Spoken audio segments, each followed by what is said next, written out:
Hello guys, thank you so much for finding time to watch my videos. This is Benson and I want to sincerely thank you so much for supporting this channel so far. Now today I want to look at what is happening in Mathare constituency. Mimi naamua namna hii Bahati nashika mkono yake. Ngojeni huyu, ngoja kwanza, ngojeni kwanza,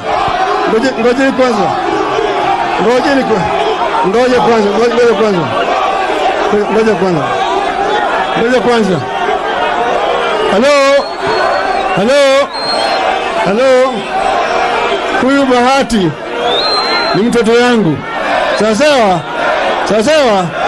Yeye nitampatia kazi katika serikali. Sawa. Kwa hivyo sasa, halo. Sasa mbunge. Vijana. When Raila Odinga tried to speak to Bahati, asking him to step down in favor of Anthony Oluoch of ODM to proceed.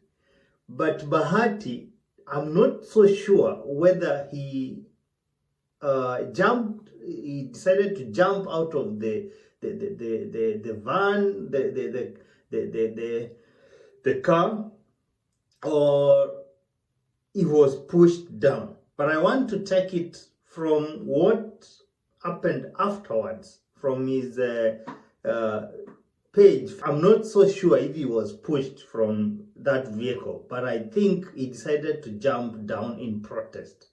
So what Raila Odinga has been doing in his Nairobi tours, remember the other day when he was in Kibra, yesterday actually, he told Imran Okoth to step down in favor of the ODM candidate who won during the primaries. Imran Okoth is the current MP, but he did not succeed in the ODM nomination.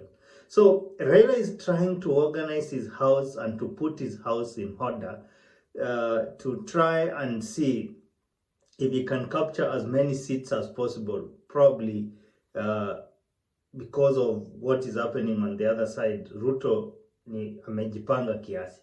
So Raila has to organize his house, and this is my take. We are looking at a scenario where the situation is getting more desperate as we move closer to general election. That is, we only have about 3 weeks to be precise. So in case of anything, they've done an analysis and they've realized that if we do not speak to these guys, probably we are going to lose this seat to the enemy. So, but according to me, there are some things that raise some concern, and that is the real purpose of my analysis today. I want to look at what has actually conspired and what should have happened according to my analysis. But before I mention some of those facts, I want to request that if you are watching my videos for the first time, kindly subscribe. And thank you so much for the guys who subscribed already. You've given this channel the support it needs, and thank you for believing in what we are doing. So what do I look at? What is the take home from this situation that is happening in Mathare constituency? Number one, I look at a situation where it was actually done in a wrong way. Edwin Sifuna came out as the first person to attack Bahati, asking him to step down.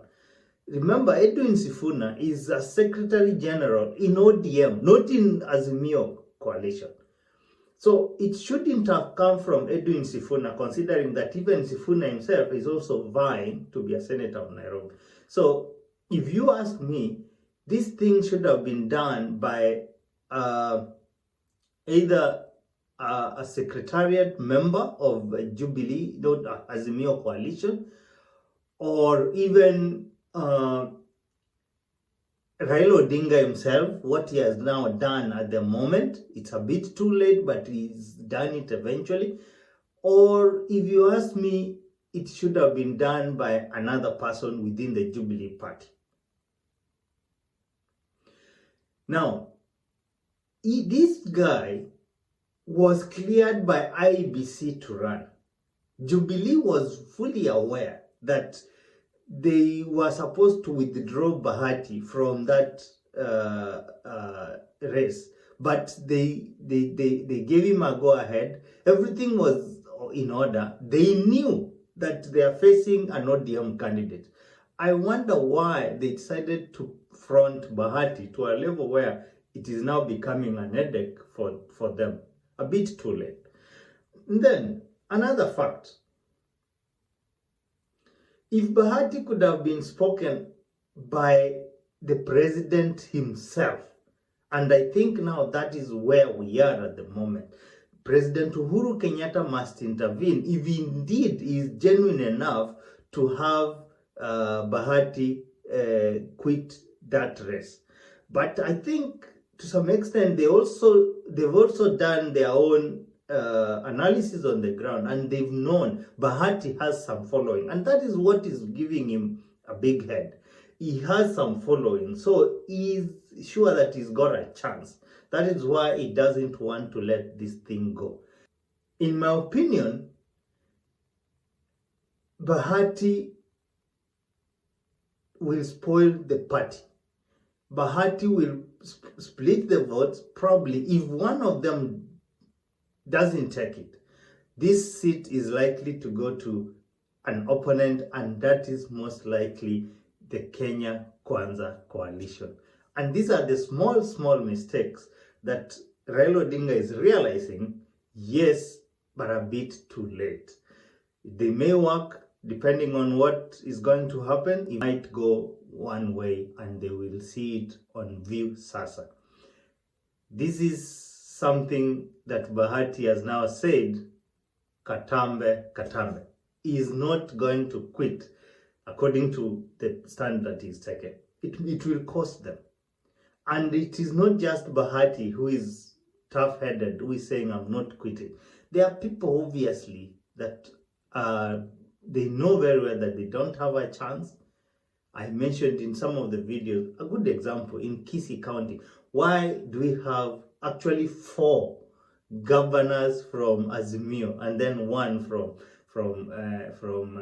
Kenya Kwanza? Yesterday they had a presidential debate. I watched the debate, and apparently the guys have good ideas, but when I look at it, if votes are going to be split according to the coalition that these people belong to, then Azimio movement is making a big blunder in Kisii County and many other places. It may be too late to organize the house, but I hope it won't cost them to a level where they'll be crying after the August 9th. Guys, tell me what you think. Thank you so much again for watching these videos. Let's meet in the next video. God bless you. Video ameniachia my Jubilee polo shirt, and he sent some people to mishandle me, so to try and stop me. Yote mimi namsamea, and I know all this napitia is because of a reason, and because of the reason, that is the reason I'm not stepping down, and I'll still be on the ballot, and I'm in the ballot. My party Jubilee, thank you for trusting and supporting and believing in the youth.